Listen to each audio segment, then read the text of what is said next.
संभाजी महाराज सर्वात मोठे पुत्र असताना, राजपुत्र असताना पित्याच्या मृत्यूची वार्ता सुद्धा त्यांना कळवली गेली नाही. हिंदसमोर सौगंध खाली की जोपर्यंत या शिवाजीच्या बच्चाला, या संभाजी राजाला मी ठार मारत नाही तोपर्यंत मी माझ्या डोईला किमांश घालणार नाही. राष्ट्रपती शिवरायांच्या नंतर या महाराष्ट्राची लाज आबरू सांभाळणारी एकच लखलखती तलवार होती आणि तिचं नाव शंभूराजे. शंभूराजे शंभूराजे याशिवाय काही नाही. म्हणजे जन्मात तुम्ही दुसरं काही नाही पाहिलं तरी चालेल, पण रायगडाच्या पायरीवर जाऊन तुम्ही माथा टेका, तुम्ही आयुष्यात पुण्यवान व्हाल. आणि हीच संभाजी महाराज आणि शिवाजी महाराजांची कहाणी आहे.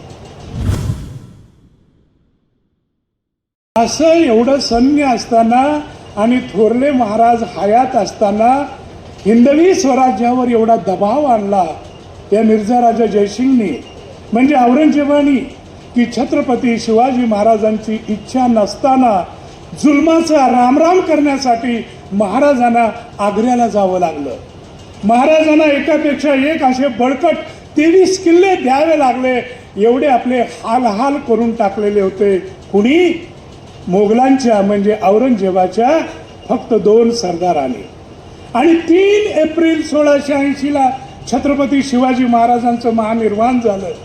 मी अभ्यास इतिहासाचा करताना इतिहास मला विचारतो किंवा मी इतिहासाला विचारतो, लोक मला विचारतात की महाराजांच्या महानिर्वाणानंतर या महाराष्ट्राला कोणी सांभाळलं, आणि सगळी इतिहासाची उलटी सुलटी पानं केली तर इतिहास मला हेच सांगतो की छत्रपती शिवरायांच्या नंतर या महाराष्ट्राची लाज आबरू सांभाळणारी एकच लखलखती तलवार होती आणि तिचं नाव शंभूराजे. शंभूराजे शंभूराजे याशिवाय काही नाही. मोठे महाराज हयात असताना फक्त 2 सरदार चालून आले होते. महाराजांचं महानिर्वाण झालं 1682-83 नंतर औरंगजेब महाराष्ट्रावर चालून आला. कसा आला? सेना समुद्र म्हणजे सैन्याचा समुद्र अंगावर यावा असा आला.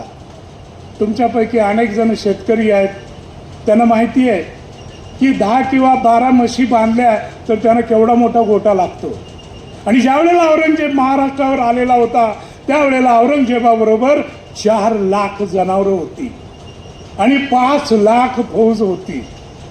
इतिहास आम्हाला असं शिकवतो की जेव्हा औरंगजेबाचा कुठेही तळ पडायचा त्यावेळेला औरंगजेबाच्या त्या तंबूच्या भोवती वर्तुळामध्ये औरंगजेबाचा डेऱ्याचा घेर, त्याच्या छावणीचा घेर हा 28 ते 30 किलोमीटर असायचा. एवढी प्रचंड फौज महाराष्ट्रावर चालून आलेली होती आणि महाराज नव्हते आणि फक्त 2 सरदार नव्हते तर औरंगजेबाबरोबर 31 सरदार होते.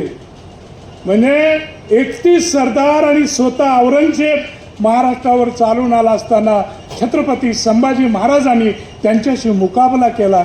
कसा मुकाबला केला असेल तर असा मुकाबला केला की सह्याद्री पर्वताला त्यांनी आपला छातीचा कोट, एक पाषाण कोट मांडलं आणि औरंगजेबाशी मुकाबला केला.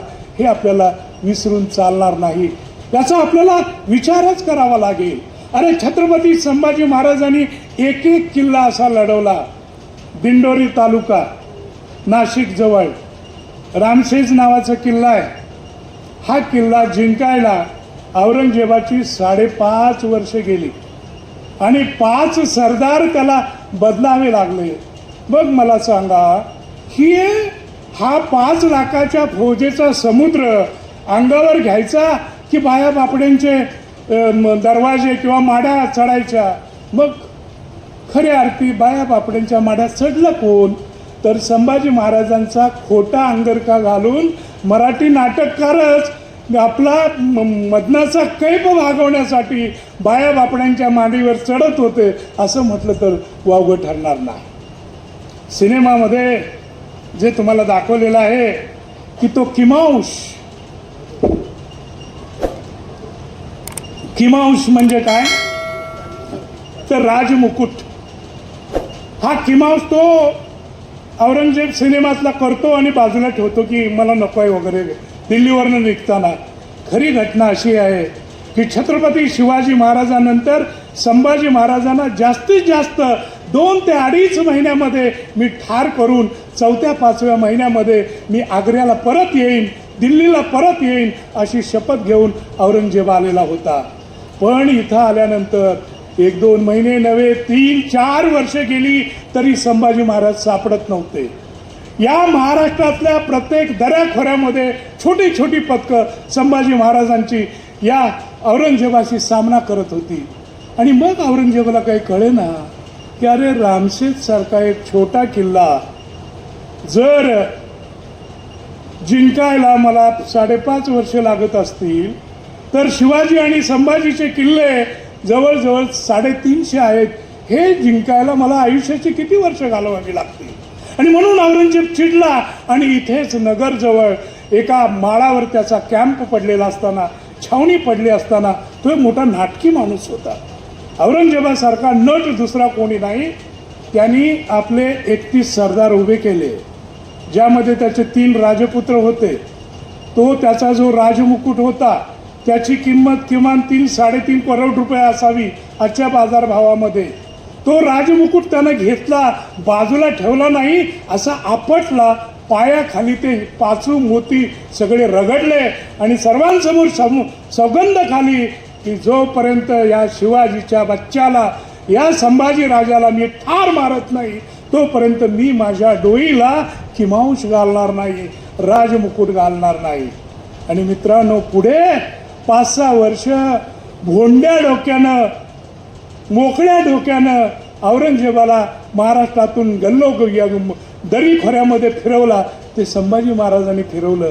हे संभाजीराजांचं वैशिष्ट्य आहे. संभाजीराजे, आता 2 गोष्टी आहेत की संभाजीराजांच्या बद्दल अनेक प्रवाद आहेत की वडिलांच्या विरुद्ध बंड केलं गेले आणि त्या दिल्लेर खानाला मिळाले, शिवाजी महाराजांशी घात केला. वस्तुस्थिती काय आहे? तुमचा मुलगा 9 वर्षाचा असताना तुम्ही आग्र्याला नेला आणि आग्र्यामध्ये तुम्ही आजारी पडला असताना महाराजांच्या गैरहजेरीमध्ये ते औरंगजेबासमोर जाऊन उभे होते. आणि ज्या वेळेला संभाजीराजे 18 वर्षाचे झाले आणि शिवाजी महाराज दक्षिणेच्या मोहिमेवर निघाले, त्यावेळेला महाराजांनी पहिला निर्णय घेतला की आपल्यासोबत संभाजीराजांना न्यायचं नाही. ठीक आहे, नाही नेलं. दुसरा निर्णय घेतला की मी राजधानीतून म्हणजे रायगडावरून गेलो की रायगडावर सुद्धा शंभूराजाला राहता येणार नाही, तर त्यांनी कोकणामध्ये जावं आणि शृंगारपूरला राहावं. संभाजीराजे चिडले. अरे, मी 9 वर्षाचा असताना माझ्या पित्याचा माझ्यावर एवढा विश्वास होता की औरंगजेबाच्या दाढीसमोर 50 वेळा मी जाऊन उभा राहिलो आणि 18 वर्षाचा मी नवयुवक असताना माझ्या घरात मी राहायचं नाही, माझ्या राजधानीत राहायचं नाही आणि तिथून निघून जायचं, वडिलांच्या सोबत पण जायचं नाही. हा किती अविश्वास. आणि म्हणून त्याच दरम्यान दिल्लेर खानाची पत्र येत होती. दिल्लेर खान बोलवत होता. आता काही लोक जे शिवाजी महाराजांच्यावर आणि संभाजी महाराजांच्यावर आंधळं प्रेम करतात ते म्हणतात, किंवा सिनेमेवाले, TV वाले म्हणतात की महाराजांची ही चाल होती की मुद्दाम संभाजीराजांना तिकडं पाठवायचं. असं असण्याचं कारणच नाही आहे. तुम्ही तुमच्या मुलावर कुठल्याही राजा असू दे, प्रजा असू दे, 9व्या वर्षी एवढा विश्वास ठेवता आणि 18व्या वर्षी एवढा गैरविश्वास, आणि त्या गैरविश्वासाची कारणं होती सावत्रपण. संभाजीराजांच्या मातोश्री सोयराबाई आणि कारभारी, संभाजीराजे आणि कारभाऱ्यांचं जमत नव्हतं. मोरो दादाजी नावाचा एक गोव्याकडे काम करणारा कारभारी होता आणि दुसरे अण्णाजी दत्तो. हे चिरंजीव ज्यावेळेला तरुण झाले त्यावेळेला रायगडावर सहज बोलायचे की हे आले कारभारी, हे चोर आहेत, द्रव्य चोर आहेत, भ्रष्टाचार करतात, उघड बोलायचे. हे कोणाला कारभाऱ्यांना सहन होणारं नव्हतं. म्हणून कारभारी मंडळी त्यांच्या विरोधात होती. सोयराबाई पहिल्यापासून विरोधात होत्या, कारण सोयराबाईंची अपेक्षा होती की छत्रपती शिवाजी महाराजांच्या नंतर माझा पुत्र राजाराम हा माझा वारसदार म्हणजे रायगडाचा वारसदार करावा अशी त्यांची अपेक्षा होती. आणि त्यांची भिस्त होती ती हंबीर मामावर, हंबीरराव मोहिते खंबीर मामासारखा खंबीर मामा इतिहासात तुम्हाला आढळणार नाही. त्यांचे भाचे राजाराम साहेब असल्यामुळे मातोश्री सोयराबाईंना वाटलं की मामा भाच्याच्याच बाजूने उभा राहील. पण ज्या वेळेला हा सवाल हंबीररावांच्या पुढे गेला त्यावेळेला हंबीररावांनी सांगितलं की थोरल्या महाराजांनी सेनापतीची तलवार माझ्या हातामध्ये जी दिलेली होती ती तलवार माझ्या आधी प्रतापराव गुजरांच्या हातामध्ये होती. प्रतापराव गुजरांच्या हातातली शत्रूच्या रक्तानं रंगलेली तलवार मोठ्या विश्वासानं थोरल्या महाराजांनी माझ्या हातात दिलेली आहे.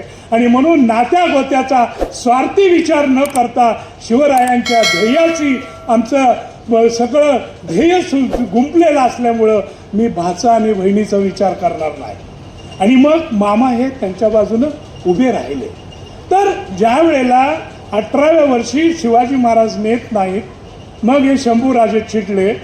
त्याच वेळेला नेमकं या दिल्लेर खानाची पत्र आली आणि काही महिन्यासाठी संभाजीराजे जाऊन मोगलांना मिळाले. हो मिळाले.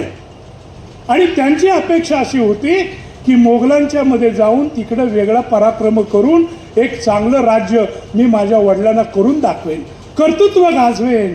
परंतु तिकडे गेल्यावर त्यांच्या लक्षात आलं की मी भावनेच्या भरामध्ये अशा नदीमध्ये उडी घेतली की जी सुसरीनी आणि मगरीनी भरलेली आहे. इथे माझं आणि माझ्या वडिलांचं आणि स्वराज्याचं नुकसान होणार आहे हे त्यांना खूप लवकर कळलं. तेवढ्यात महाराजांची पत्र येत होती की बेटा शंभू परत ये, स्वराज्य तुला बोलावतंय. आणि मग संभाजी महाराजांनी निर्णय घेतला तो परत यायचा. काय चुका आहेत पहा. टीव्ही सिरियलमध्ये येसूबाई संभाजी महाराजांच्या महाराणी दाखवलेल्या आहेत. संभाजी महाराजांच्या महाराणी फक्त येसूबाई होत्या का? नाही. त्यांच्या द्वितीय पत्नी होत्या त्या म्हणजे दुर्गाबाई. आणि दुर्गाबाई सुद्धा मोठ्या गाजलेल्या कुळातल्या होत्या. आणि त्या दुर्गाबाई म्हणजे कोण तर लखोजी जाधवराव हे जे आमच्या जिजाऊ साहेबांचं माहेर, जिजाऊ साहेबांच्या माहेरच्या होत्या. आणि लखोजींचे जे पुत्र होते त्याच्यामध्ये जे दत्ताजीराव होते त्या दत्ताजीरावच्या वंशाच्या त्या होत्या. आणि छत्रपती शिवाजी महाराजांनी दुर्गाबाईंचं आणि शंभूराजांचं लग्न लावून दिलेलं आहे.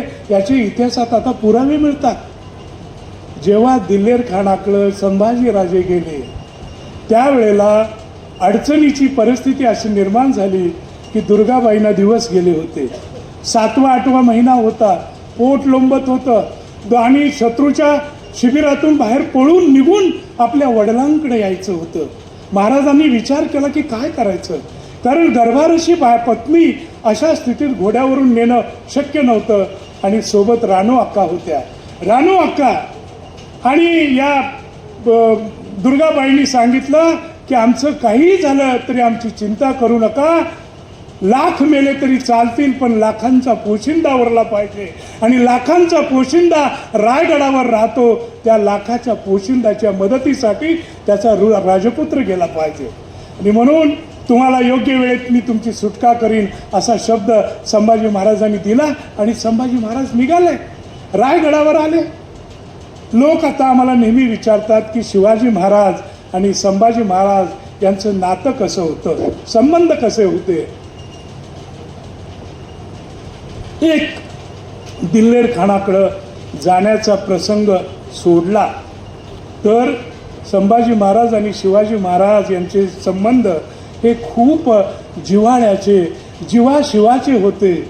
ज्या वेळेला मी आजकाल आग्र्याच्या मोहिमेबद्दल विचार करतोय, अभ्यास करतोय, त्यावेळेला माझ्या असं लक्षात आलेलं आहे की 12 मे 1666ला औरंगजेबासमोर शिवाजी महाराज उभे राहिले. शिवाजी महाराजांचा अपमान झाला आणि त्यानंतर ऑगस्ट महिन्यापर्यंत शिवाजी महाराजांना ठार करण्याचे 5 वेळेला आदेश काढले होते औरंगजेबानं.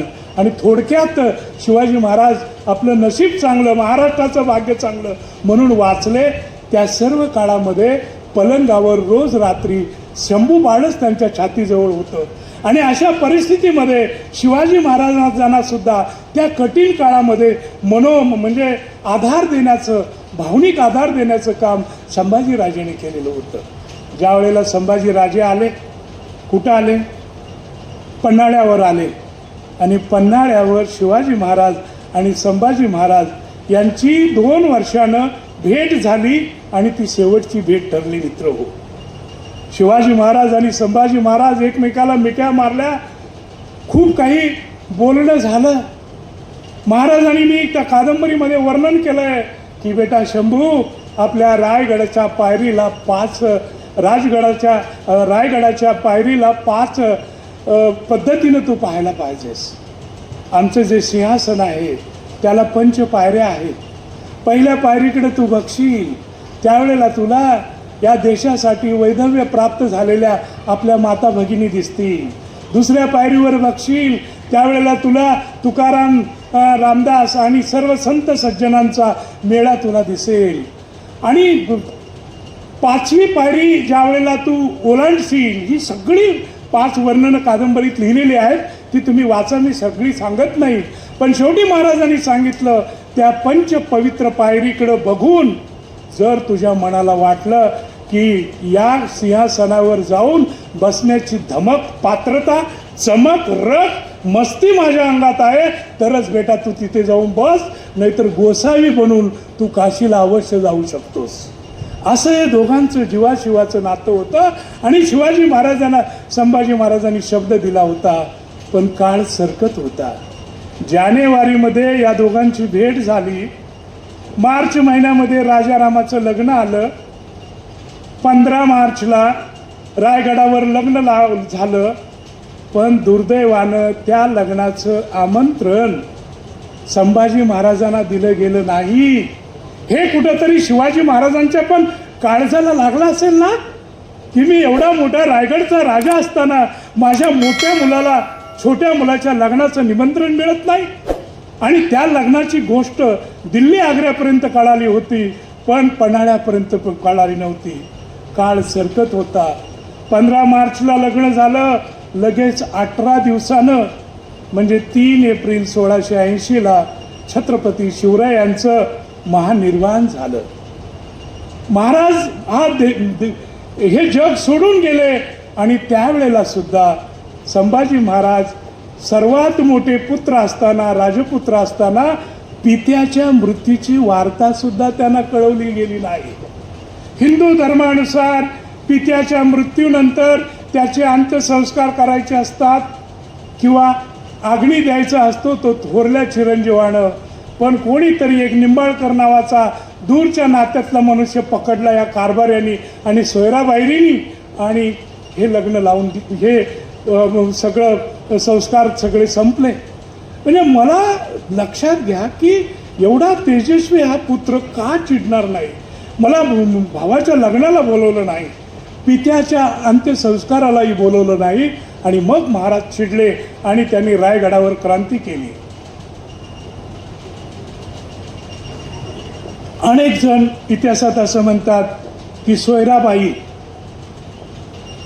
ह्या सावतराईचा संभाजी महाराजांनी छळ केला, त्यांना भिंतीत छिनून मारलं. सपसेल खोटं आहे.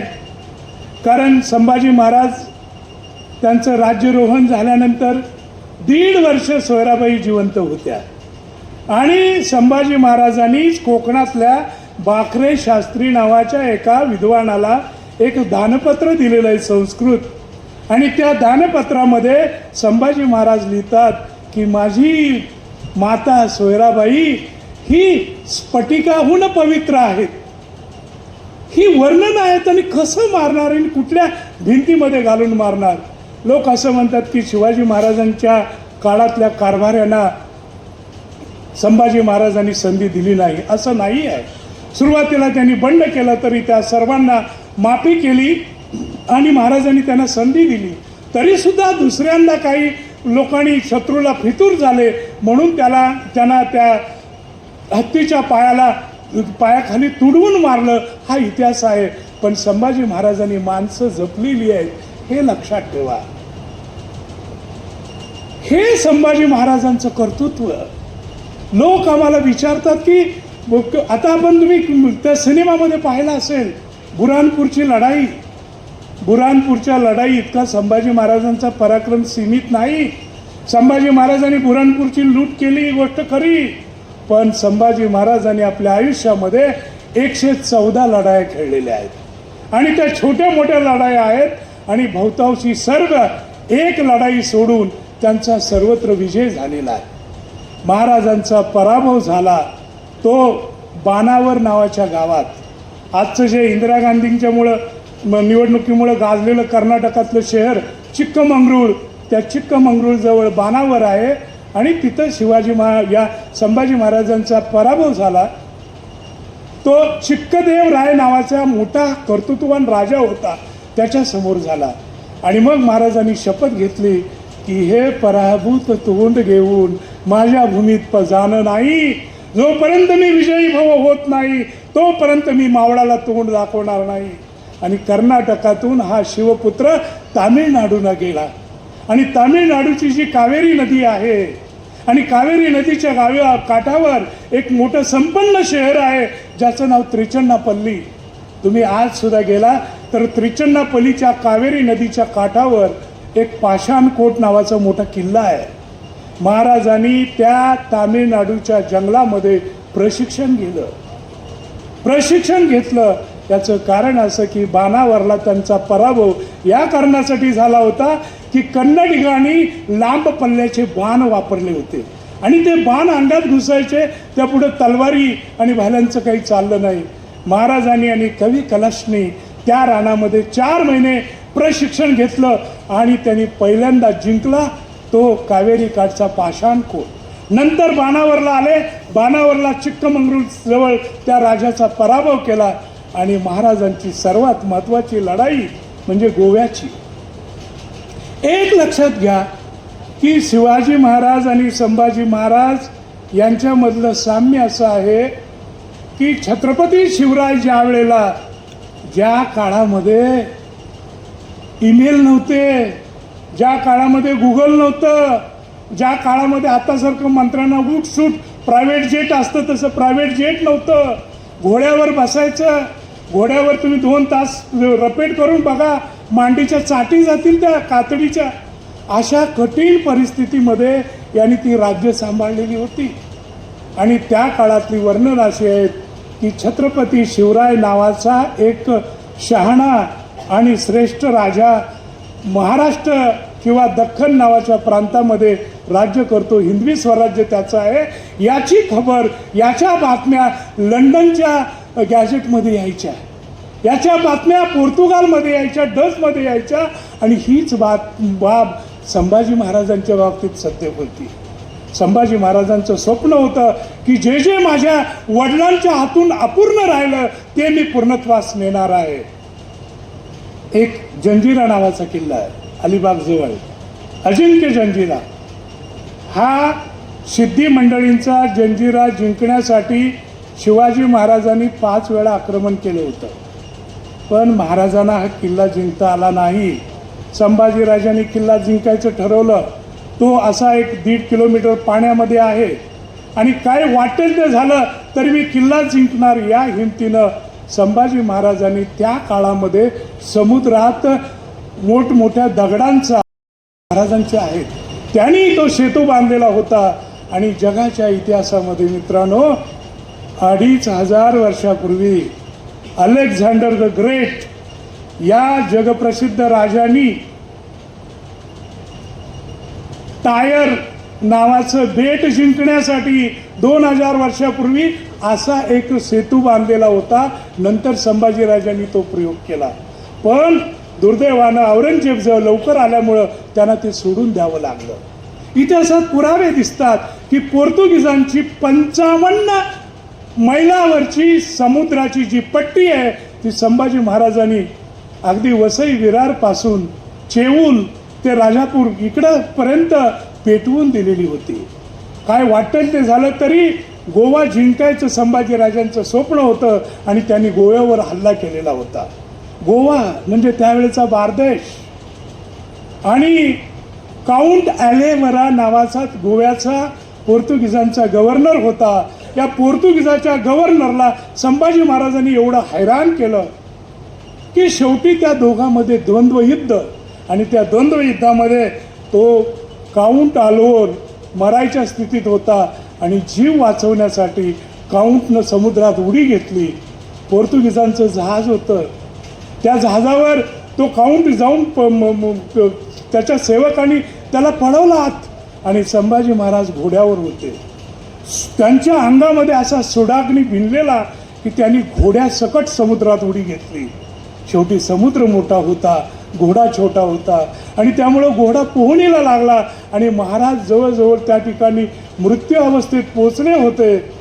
तोवर खंडोबल्लाळ नावाच्या त्यांच्या सेवकानं पाण्यामध्ये उडी घेऊन त्या घोड्याच्या सापत्या आणि ते बंद तोडले आणि महाराजांना वाचवलं. म्हणजे लक्षात घ्या की संभाजी राजा हा असा एक पराक्रमी राजपुत्र होता की ज्याला दऱ्या डोंगराची शिखरं आणि समुद्राचा तळ कोणीही अडवू शकत नव्हतं. माझ्या कादंबरीमध्ये कवी कलश आणि संभाजीराजे अरबांच्या त्या याच्यात गेलेले आहेत, जहाजावर गेलेले आहेत आणि एका यूट्यूबवर कोणीतरी एक असं चुटकी दाखवलेली आहे की विश्वास पाटलांनी सांगितलं की अरबांच्या त्या जहाजावर गेले कवी कलश आणि संभाजी महाराज आणि त्यांनी मद्याचा चषक लावला. अरे वेड्या, तुला माहिती नाही की अरबांची पाठ धरणं, अरबांच्या ताब्यात समुद्र होता, तिथं जाणं म्हणजे वाघाच्या गुहेत जाणं हे शक्यच नव्हतं. संभाजी महाराज गेले, पण कशासाठी गेले तर या करार मदारासाठी गेले. आणि जेव्हा आंतरराष्ट्रीय व्यवहार होतात त्यावेळेला एक उपचार म्हणून फक्त ओठाला प्याला लावायचा असतो, म्हणजे ते काही दारुडे झाले असं होत नाही. कादंबरीची सुरुवात मी गोदू नावाच्या मुलीपासून केलेली आहे. ही गोदू ती आहे जी आपल्या सासऱ्याविरुद्ध आणि आपल्या नवऱ्याविरुद्ध बंड करते आणि रायगडावर जाऊन शिवाजी महाराजांचा प्राण वाचवते. ह्या भाकड्याच्या गळ्या डोक्यात नुसती ती गोदावरी. अरे गोदावरी आणि गोदूमध्ये काहीतरी फरक आहे.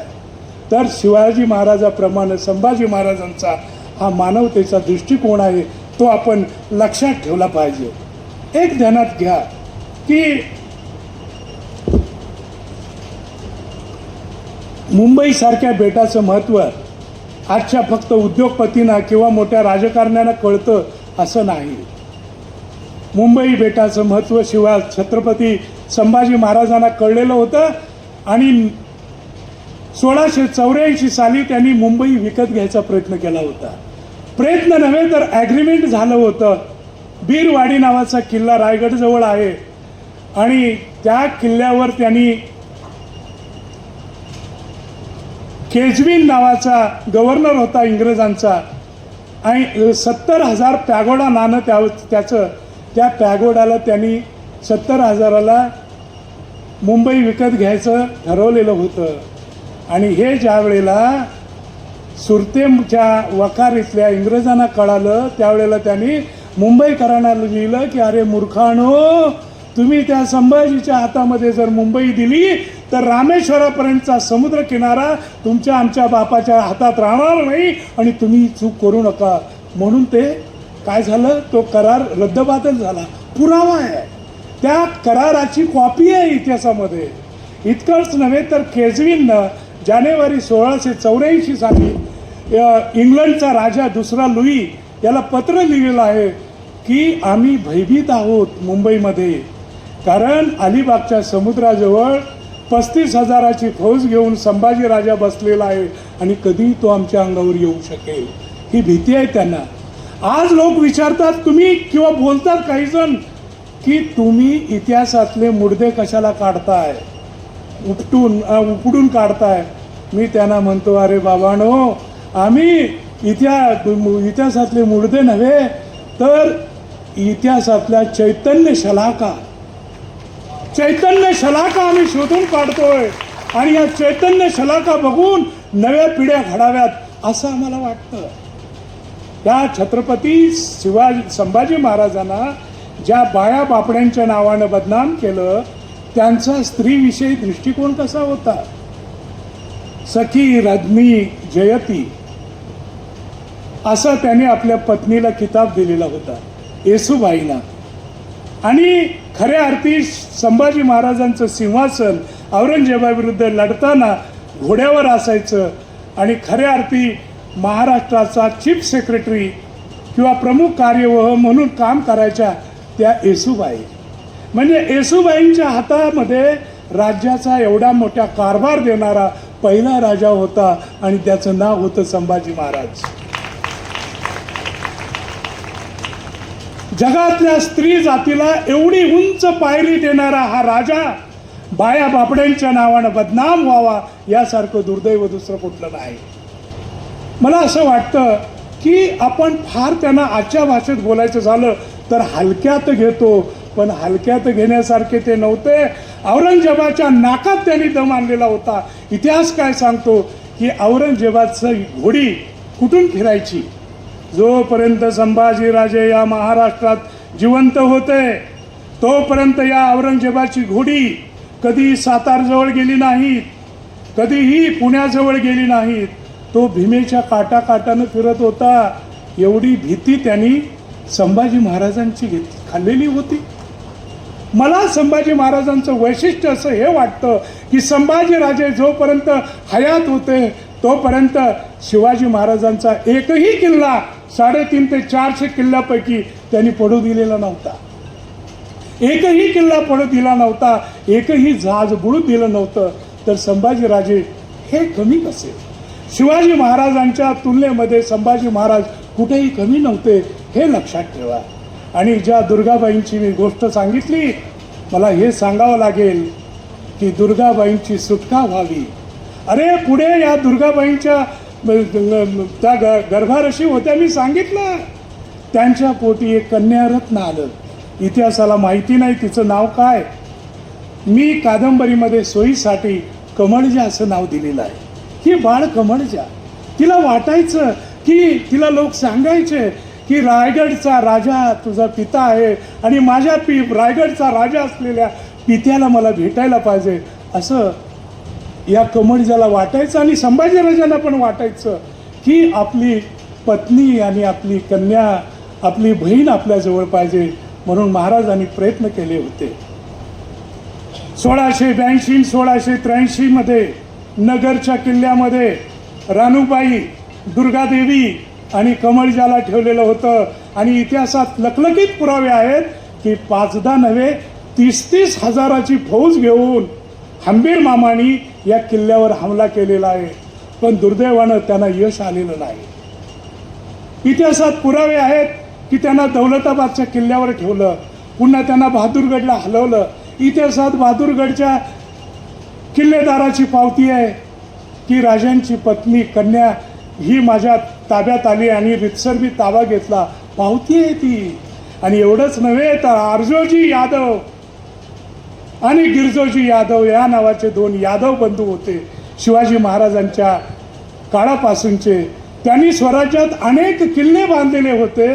त्यापैकी गिरजोजी यादव हा येऊन नगरच्या किल्ल्यामध्ये दुर्गाबाईंना भेटलेला आहे. इतिहासकार डॉक्टर अप्पासाहेब पवार यांनी जी ताराबाई कालीन कागदपत्र शोधून काढलीत त्याच्यात पत्र आहे आणि त्या पत्रात काय म्हटलेलं आहे? आज रोजी मी मातोश्री दुर्गाबाईंना भेटलो. म्हणजे आरजोजी सारखा शिवाजी महाराजांच्या बरोबर काम केलेला मनुष्य इतर कुणा सैरा गैऱ्याला किंवा कुणालाही मातोश्री म्हणणार नाही. यांना सोडवण्याचा संभाजी महाराजांनी प्रचंड प्रयत्न केला होता, पण दुर्दैवानं त्यांना यश आलं नाही. मी तुम्हाला सांगितलं की हा औरंगजेब आलेला होता आणि संभाजी महाराजांना ठार मारणं हे त्याचं स्वप्न होतं आणि स्वप्न पूर्ण होत नव्हतं. दुसरी एक महत्त्वाची गोष्ट लक्षात घ्या की 1688 1689च्या दरम्यान या औरंगजेबाचं सैन्य एवढं कंटाळलं होतं की अनेक जण दिल्लीला आग्र्याला पळायचं म्हणत होते. इतिहासात पुरावे आहेत की 1-1 लाखाची लाच बादशाला त्यांनी काही सरदारांनी दिलेली की 1 वर्ष जरा गावाला जाऊन येतो, आमच्या नगरीला जाऊन येतो. आणि अशा परिस्थितीत संभाजी मिळत नाही, एकही किल्ला सापडत नाही, आम्हाला एकही त्यांचं जहाज पकडता येत नाही. मग किती दिवस राहायचं? आणि म्हणून औरंगजेबाच्या डोक्यामध्ये कुटील डाव सुरू झाले. आणि मग जो कुटील डाव झाला तो संभाजी राजांना पकडण्याचा. दुर्दैवानं संभाजी राजांच्यावर तो घाला आला. ज्या दिवशी संभाजी महाराजांना संगमेश्वरला पकडलं गेलं त्या दिवशी केशव त्रिमल म्हणजे मोरोपंतांचे भाऊ पेशव्यांचे त्यांच्या हाताखाली 18,000ची फौज ही तामिळनाडूमध्ये लढत होती. राजांचा कोकणात होता आणि त्याच्या सैन्याची एक 18,000ची तुकडी त्या तामिळनाडूमध्ये लढत होती. म्हणजे राजा दक्ष नव्हता का? राजांच्या बाबतीत फंदफितुरी झाली दुर्दैवानं. आणि महाराष्ट्राचा इतिहास हा जेवढा गौरवाचा आहे तेवढा गद्दारीचा आहे असं म्हटलं तर वावगं ठरणार नाही. या भूमीतली कर्तृत्ववान माणसं नष्ट करण्यासाठी किंवा त्यांना त्रास देण्यासाठी परमेश्वरानंच त्यांच्या घरामध्ये किंवा नातेवाईकामध्ये कुणाला तरी जन्म दिलेला असतो. हे अनेकदा प्रूव्ह झालेलं आहे, हे लक्षात ठेवा. आणि त्या दृष्टिकोनातून संभाजी महाराजांच्या बाबतीत गणोजी शिर्के आणि शिर्के मंडळीवर जो आरोप केला जातो त्याबद्दल शिर्के मंडळी कोर्टात गेली आणि निवेदनं आली. मीही त्याच्या बाबतीत बरंचसं बोललेलो आहे. पण महत्त्वाचा मुद्दा काय आहे?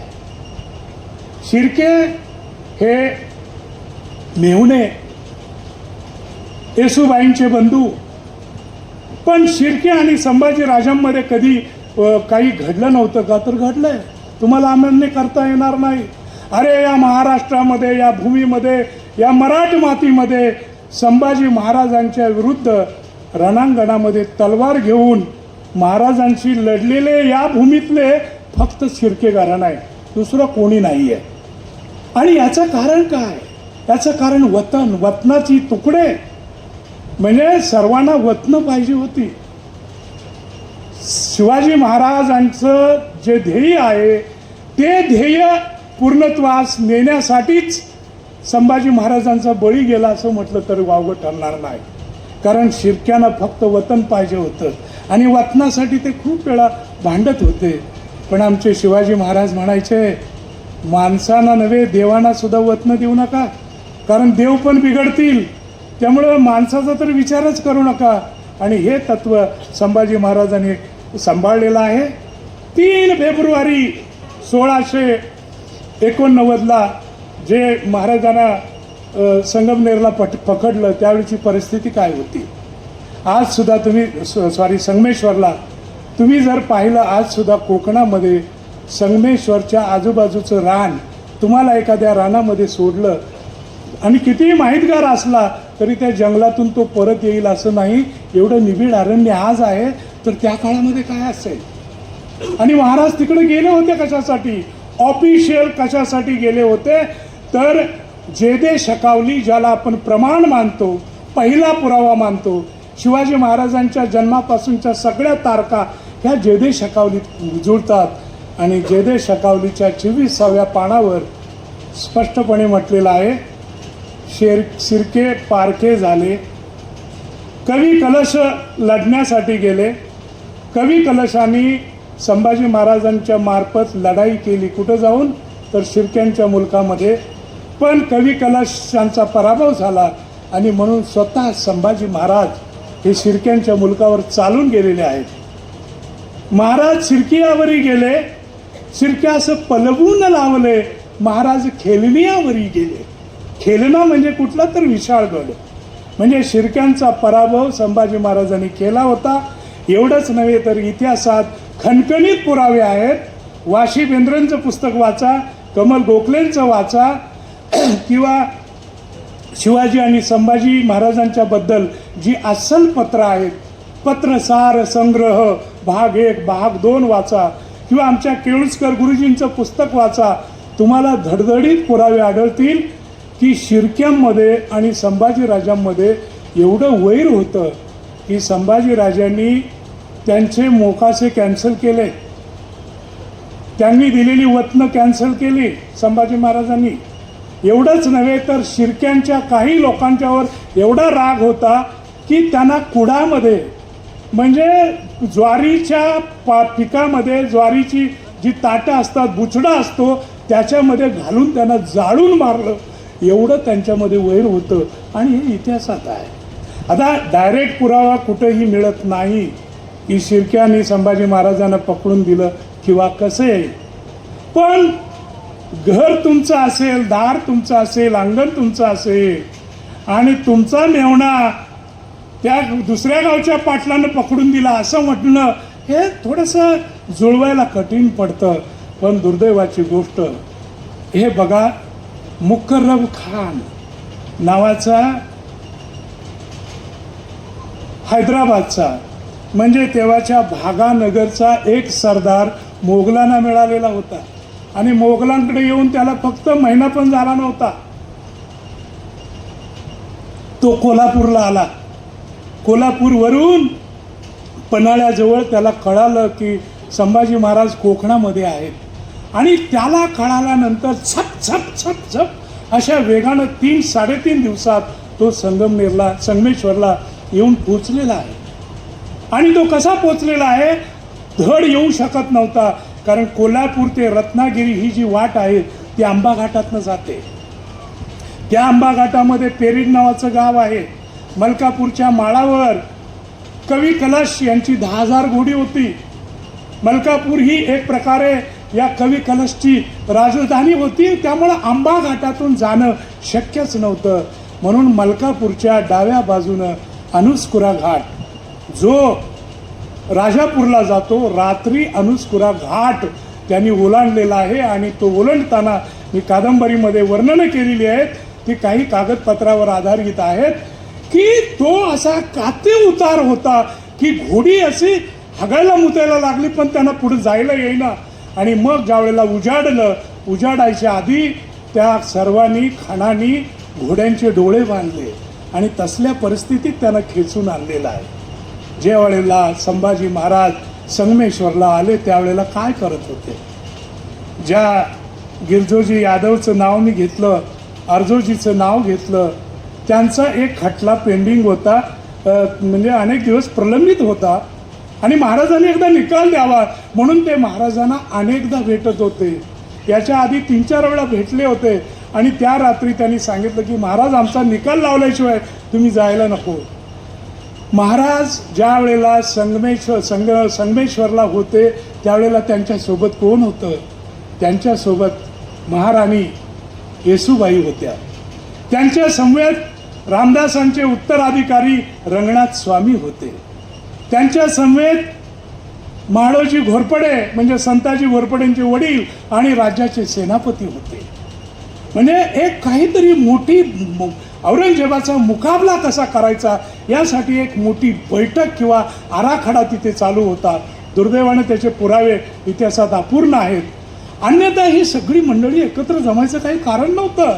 आणि रात्री शेवटी घोड्या माणसांचा प्रवास हा रात्रीचा जास्त होतो म्हणून युद्धावर निघताना सैन्य 12-1 वाजता घोडी निघायची. महाराजांचं सैन्य निघालं, महाराज रायगडाकडे निघाले. त्यावेळेला त्या येसूबाई त्या सुद्धा निघाल्या आणि महाराजांना म्हणाल्या, महाराज चला ना, आता तुम्ही कशासाठी थांबतात. म्हणजे येसूबाई साधारणतः पहाटे 4च्या दरम्यान निघाल्या असाव्यात देवपूजा वगैरे करून. त्यावेळेला संभाजी महाराजांनी सांगितलं की अगं येसू, दारामध्ये न्यायासाठी याचक आला आणि त्याला ओलांडून राजा गेला तर त्या राजाला राजा कोण म्हणेल. तू येसू राणी निघ आणि चिपळूणच्या नदीपर्यंत दुपारी तू ज्या वेळेला आंब्याच्या बनामध्ये दशम्या सोडशील त्यावेळेला तुझ्या शंभूचा घोडा तुझ्या समोर तिथं हजर असेल. किती आत्मविश्वास होता, कारण त्या दऱ्याखोऱ्यामध्ये कोणी येऊ शकत नव्हतं. असा यादवांचा खटला चालू होता तेवढाच अचानक घाला आला. अचानक 2-3 हजार सैनिक आले. महाराजांच्या बरोबर फक्त अंगरक्षक म्हणून 200-300 लोक असावेत, त्यापेक्षा जास्त नव्हते. पण म्हाळोजी घोरपडे होते आणि म्हाळोजी घोरपडे संताजीचे वडील हे आडवे गेले, ते ठार झाले.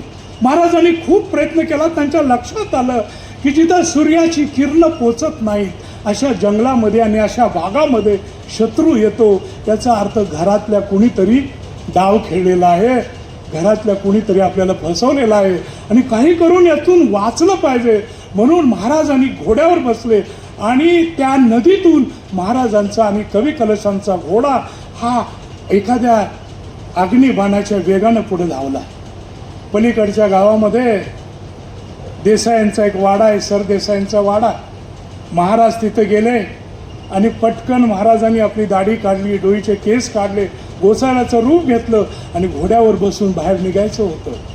एक लक्षात घ्या, शिवराय आणि शंभूरायांच्या काळामध्ये आपल्या पाठीवर बसलेला धनी कशा पद्धतीनं घोडा चालवतोय, कसे तो रिकिबीत बसलेला आहे, त्याच्यावरून घोड्यांना सुद्धा कळायचं की माझ्या मालकाला किती लांब जायचं आहे. आणि म्हणून संभाजी महाराजांचा घोडा जो वेळूच्या बनामध्ये लपवलेला होता, त्या घोड्याला कल्पना होती की ज्या पद्धतीनं एवढ्या वेगानं घोडा धावत आला किंवा महाराज धावत आले आपल्यासोबत, याचा अर्थ खूप जायचं आहे दूर, म्हणून लागलंच पाणी प्यायला पाहिजे. म्हणून ते मुख जनावर बांबूच्या बनातून बाहेर आलं आणि पाय काढून पाणी पिऊ लागलं. शेवटी तो संभाजी महाराजांचा घोडा होता. त्या घोड्याच्या गळ्यामध्ये सुद्धा 2-3 शेर सोनं होतं, कारण राजाचा घोडा होता. आणि तेवढ्यात तिकडून वैरी आले आणि त्यांनी ओळखलं की महाराजांचा घोडा इथं नदीकाठी आहे, म्हणजे महाराज वाड्यात असले पाहिजे. आणि वाड्याला वेढा पडला. आणि दुर्दैवानं संभाजी महाराजांनी खूप प्रयत्न केले, पण आपलं दुर्दैव होतं आणि त्यामुळे संभाजी महाराज पकडले गेले. 1 फेब्रुवारीला महाराजांना संगमनेर जवळ कैद केलं आणि तिथून लगेच एक प्रचितगड नावाचा किल्ला आहे, त्या प्रचितगडा किल्ल्याच्या पायथ्यानं रातोरात म्हणजे 16-17 तासामध्ये कराडला आणण्यात आलं. कारण कराडला मोगलांचं ठाणं होतं. तो कराडवरून पुढं त्यांना शामगावच्या खिंडीतून औंधच्या बाजूनं त्यांना मसवडपासून पुढं कुठं नेलं तर अकलूजला नेलं. 15 तारीख होती. अरे ज्या दिवशी ज्या क्षणी मी कादंबरीमध्ये वर्णन लिहिलेलं आहे की संभाजी सापडलेले आहेत, अशी बातमी ज्या वेळेला औरंगजेबाला कळाली, त्यावेळेला त्यानं ती बातमी सांगणाऱ्या दूताला अनेक वेळा थोबाडात मारून लाडानं विचारलं, गड्या हे खरं आहे ना, गड्या हे खरं आहे ना. आणि तो सिंहासनावरनं खाली उतरला आणि कितीतरी वेळ अल्लाचा धावा करत होता. पुढं संभाजी महाराजांना बहादूरगडला आणण्यात आलं. बहादूरगडला अतिशय दुर्दैवी अशी धिंड काढण्यात आली. ह्या शिवपुत्राला, संभाजी राजाला, ज्याचे पिता फक्त 9 वर्षापूर्वी मृत्यू पावलेले होते, ज्यांनी या महाराष्ट्रावर उपकार केले होते, त्या राजपुत्राला एका मर्तुगड्या उंटिणीवर बसवण्यात आलं. त्यांच्या अंगात विदूषकाचा ड्रेस घातला, पोशाख घातला, त्यांना उलटं बसवलं कवी कलश आणि संभाजीराजांना, आणि त्यांची घाणेरडी धिंड काढली. आणि या धिंडीला संरक्षण देणाऱ्यामध्ये महाराजांचे नातेवाईक सुद्धा होते. हा इतिहास आहे, दुर्दैवी होतं. पण औरंगजेब जेवढा धर्मवेडा होता त्यापेक्षा तो जास्त राजकारणी होता. आणि राजकारणी असल्यामुळं त्याला किल्ल्यांच्या किल्ल्या पाहिजे होत्या. त्याची अशी ब्राह्मक कल्पना होती की जर मी संभाजीला पकडला तर रायगडची महाराणी येसू वेडी होईल आणि धावत येईल आणि म्हणेल की माझ्या नवऱ्याचा प्राण द्यावं, दुसरं काही नको. पण त्या काळामध्ये संभाजी महाराज आणि येसूबाई यांचा गुप्त पत्रव्यवहार सुरू होता. त्याचा आधार घेऊन मी कादंबरीमध्ये लिहिलेले आहेत काही संवाद असे की संभाजी महाराजांचं पत्र येसूबाईंना जातं आणि ते येसूबाईंना म्हणतात की लाडके येसू, अगं मृग नसेल तर हरणी किती वेडी होईल, आणि संभाजी नसेल तर येसू राणी तुझी किती खुळ्यासारखी अवस्था झाली असेल. मला कल्पना आहे, पण तू धीर धर. तू एक लक्षात घे की थोरल्या महाराजांनी महाराष्ट्राच्या कपाळी हिंदवी स्वराज्य नावाचा कुंकुम टिळा लावलेला आहे आणि या महाराष्ट्राच्या माथ्यावरचा हा कुंकुम टिळा जपावण्यासाठी तू तुझं कुंकू विसरून जा. तू विधवा झालीस तरी चालेल, पण महाराष्ट्र सदवा राहिला पाहिजे, असा त्या दोघांमध्ये व्यवहार होता. आणि म्हणून येसूबाईंनी किल्ला पडू दिला नाही, किल्ल्याच्या किल्ल्या दिल्या नाहीत, ती औरंगजेबाला शरण आली नाही. आणि मग काय झालं की संभाजी शरण येत नाही. शेवटी एक लक्षात घ्या की एखाद्याला मारायचं झालं किंवा काही प्राप्त करायचं झालं तर सर्व पद्धतीनं त्याचा विचार केला जातो. मी तुम्हाला दुर्गाबाईंची कहाणी सांगितली, मी तुम्हाला कमळजाची कहाणी सांगितली, त्यावेळेचे काही पोवाडे आणि पुरावे आहेत, त्यावरून मी लिहिलेलं आहे की शेवटी एक लक्षात घ्या, किती मोठा राजकारणी असेल, उद्योगपती असेल, तत्ववेत्ता असेल, जगतो कुणासाठी? आपल्या मुलाबाळांसाठी. आणि औरंगजेबाच्या हातामध्ये ते हातचा होता. म्हणून औरंगजेबानं एक दिवस कैदेमध्ये असा छिन्न विच्छिन्न स्थितीत असलेला संभाजी राजांच्या समोर उभं केलं. कुणाला? दुर्गाबाईंना, रानू अक्कांना आणि कमळजाला. हा प्रसंग कादंबरीमध्ये मी कसा लिहू मला काही कळत नव्हतं. कारण ही कादंबरीची शेवटची पानं लिहिताना, शेवटची 60, 70, 80 पानं लिहिताना माझ्या डोळ्यातून एका बाजूनं अश्रू गळत होते आणि दुसरीकडून पेनातून शाई गळत होती. हे सगळे एकत्र आल्यावर संभाजी महाराज तयार होतील. औरंगजेबाची ऑफर होती. औरंगजेबाने सांगितलेलं होतं की कुठलीही जहागिरी माग आणि उत्तर प्रदेश किंवा बिहार किंवा बंगालकडं तू निघून जा. प्रॉब्लेम आहे का? तू उत्तर प्रदेश किंवा बिहार कुठं तुला जायचं तिकडं तू निघून जा. परंतु संभाज त्या ठिकाणी काय घडलं की दुर्गाबाईंनी सांगितलं की राजे, काय वाटेल ते झालं तरी औरंगजेबाशी तुम्ही तडजोड करू नका. मी विधवा होईन असा विचार मनामध्ये आणू नका, अन्यथा तुमच्याशिवाय जन्मभर वैधव्याची मला सवय लागलेली आहे. अजून काय होणार आहे? मुलगी म्हणाली, बाबा काय वाटेल ते करा, परंतु तुम्ही तडजोड करू नका. आणि त्यांनी तडजोड केली नाही. एक लेखक म्हणून ह्या चौघांची भेट झाल्यानंतर त्यांना वेगळं कसं करायचं, काय लिहायचं, मी काय लिहू? कारण संभाजी राजांच्या मुखी मी लिहिलेलं आहे की त्या 10 वर्षाच्या आपल्या राजकन्येला पोटाशी धरून संभाजीराजे म्हणतात, बाळ कमळजा, जगामध्ये मी कसला राजा आहे ग, जो आपल्या राजकन्याला आयुष्यात पहिल्यांदा भेटतोय, पुन्हा कधी न भेटण्यासाठी. आणि मग हे एकमेकापासून कसे दूर झाले मी लिहून टाकलं की या चारही जीवांनी एकमेकाला मिठ्या मारल्या आणि एकमेकांचे अश्रू पिऊन त्यांनी एकमेकाचा निरोप घेतला. शेवटी संभाजी शरण येत नाहीत, किल्ले मिळत नाहीत, मराठे शरण येत नाही, इंचभर जमीन मिळत नाही. म्हणून मग शेवटचं हत्यार उचललं औरंगजेबानं, ते संभाजीराजांना ठार मारायचं. संभाजीराजांचे डोळे काढले, कवी कलच्छ काढले वगैरे, हे सगळं आपल्याला माहिती आहे. पण माझ्यातला संशोधक वेगळा विचार करतो की ज्या वेळेला संभाजी महाराजांचे डोळे काढले जात होते, त्यांची चमडी काढली नदीच्या काठी, त्यावेळेला त्या औरंगजेबाच्या तळावर छोटे मोठे मिळून 22 राजपूत सरदार होते. हे काय करत होते? एवढंच नव्हे तर मराठा आणि ब्राह्मण 9 सरदार होते जवळचे. ते काय करत होते? या 9 मराठा ब्राह्मण सरदारांना आणि 22 राजपुतांना कळलं नाही की शिवाजी महाराजांच्या राजपुत्राचा औरंगजेब असं तुकडं करतोय. आणि दुर्दैवाचा हा इतिहास आहे. मला लाज वाटते त्या पिढीची आणि आमच्या वाडवडिलांची सुद्धा.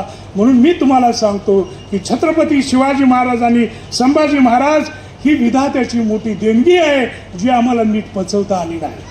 त्या साफल्यपूर्ण जीवन कसं जगावं हे शिकायचं असेल तर तुम्ही शिवरायांचा अभ्यास करा. आणि प्रसंगी मृत्यूचा मुका आपल्या देशासाठी, वतनासाठी, आपल्या भूमीसाठी, संस्कृतीसाठी घ्यायचा झाला, कसा घ्यायचा, मृत्यूचा मुका, याचा धडा शिकायचा असेल तर संभाजी महाराजांकडून धडे शिका.